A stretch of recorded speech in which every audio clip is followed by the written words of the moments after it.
하나님 말씀은 사도행전 4장 12절입니다. 다른 이로서는 구원을 받을 수 없나니 천하 사람 중에 구원을 받을 만한 다른 이름을 우리에게 주신 일이 없음이라 하였더라. 추석 때 일입니다. 아내가 차려준 점심으로 기름진 음식을 자녀들과 같이 푸짐하게 먹었습니다. 그리고 저녁에는 주변의 지인들과 같이 식사를 하였습니다. 저녁을 먹은 후부터 복통이 있기 시작하였습니다. 가식하여 그런 거겠지 하면서 소화제를 먹었습니다. 그런데 점점 더 그 통증의 강도가 더해지는 것입니다. 그래서 밤 1시에 도저히 견딜 수가 없어서 아들과 같이 병원 응급실로 향했습니다. 응급실 입구에 내려준 아들은 잠시 집에 다니러 가고 응급실에 들어가려 하자 입구에서 막아섭니다. 마스크 없이는 들어갈 수가 없다고 합니다. 아차 싶었습니다. 너무 급한 나머지 마스크를 쓰지 않은 채 온 것입니다. 그래서 마스크를 사기 위해서 병원 주변에 편의점을 찾았는데 명절인지라 다 문을 닫은 것입니다. 그래서 다시 할 수 없이 응급실 입구에 당직자에게 사정 이야기를 하였습니다. 그런데 요지부동입니다. 너무 통증이 심해서 그러면 어떻게 해야 하는가, 마스크가 그렇게 중요한가 하자 그렇다는 것입니다. 그것이 병원의 정한 규정이라는 것입니다. 통증은 견딜 수 없이 더해져 오고 주저앉으려는 찰나에 아들이 마스크를 가지고 와서 응급실에 들어가서 치료를 받았습니다. 누구나 사람들은 자기 인생이 마친 후에 하나님 나라의 완성인 천국에 들어가기를 원합니다. 천국에 들어가기 위해서 필요한 것이 무엇입니까? 천국은 아무나 갈 수가 있을까요? 사람들은 그렇게 말합니다. 착한 일을 하였으니까 좋은 데 갔을 것이다. 종교생활을 하였으니까 좋은 곳에 갈 것이다. 그렇게 사람들은 추론을 합니다. 과연 그것이 맞을까요? 예를 들어 봅니다. 시험을 봅니다. 시험을 치르는 사람들은 자기의 답이 정답이기를 원합니다. 그렇지만 그 시험지의 답은 누가 결정을 합니까? 그 시험 문제를 낸 출제자의 답이 정답입니다. 그러기에 수험생은 자기의 답이 정답이라고 주장하지 않고 시험을 치르고 난 뒤에 정답지를 보고서 자기의 점수를 매기지요. 천국이 있습니다. 천국의 주인은 누구입니까? 하나님입니다.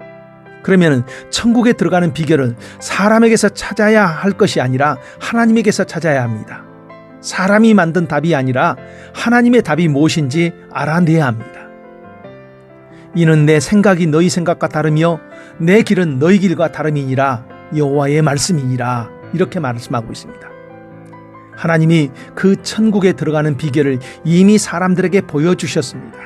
바로 성경입니다.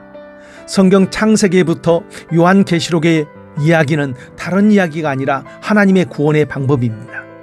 그 구원의 방법을 하나님은 다양한 사람들과 다양한 사건을 통해서 사람들에게 보여주셨습니다. 그러면 성경에 보여주신 하나님의 구원의 방법은 무엇입니까? 바로 예수 그리스도입니다. 창세기에 나오는 여자의 후손, 출애굽기에 나오는 하나님의 어린 양, 그리고 다양한 절기들을 통해서 보여주는 것은 다름이 아니라 바로 예수 그리스도입니다. 예수님은 하나님이 우리에게 주신 정답지와 같습니다. 하나님의 구원의 방법은 바로 예수 그리스도입니다. 우리가 영원한 나라에 당당히 담대히 들어갈 수 있는 방법도 바로 예수 그리스도입니다. 일개 병원에서도 마스크 없이는 들어갈 수 없다고 정해놓고 그 입구에서 철저하게 그 기준을 적용시킵니다. 그러면은 하나님의 나라는 어떻겠습니까? 내가 들어가고 싶다고 해서 들어가는 장소가 아니라는 것입니다. 분명히 정해진 하나님의 법이 있습니다.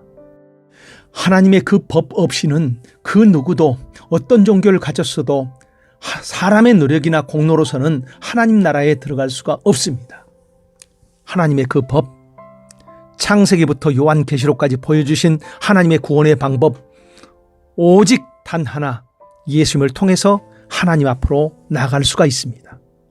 그래서 사도행전에서 베드로는 다른 이로서는 구원을 얻을 수 없나니 천하 사람 중에 구원받을 만한 다른 이름을 우리에게 주신 일이 없음이라 하며 목숨을 걸고서 선포를 합니다. 우리는 예수님을 마음에 받아들이고 믿습니다. 그 예수 이름을 믿음으로 받아들인 사람들에게 히브리서에는 이렇게 약속합니다.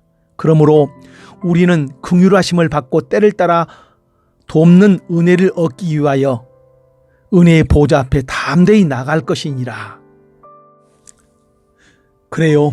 예수 이름을 붙잡고 살아가고 있다면, 내가 믿음을 지키고 있다면, 그렇다면 안심하십시오. 하나님의 보좌 앞에 담대히 나갈 수 있습니다. 그러나 당신이 아직 예수를 믿지 않는 사람이라면 간절히 호소를 합니다.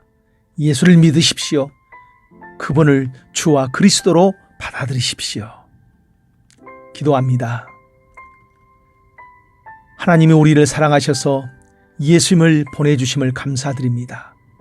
그리고 우리 마음을 열어서 예수를 믿을 그 기회를 주셨음을 다시 한번 감사를 드립니다. 이 땅에서 시작한 하나님과 동행하는 발걸음을 천국 가는 그날까지 지켜주옵소서. 예수님 이름으로 기도합니다. 아멘.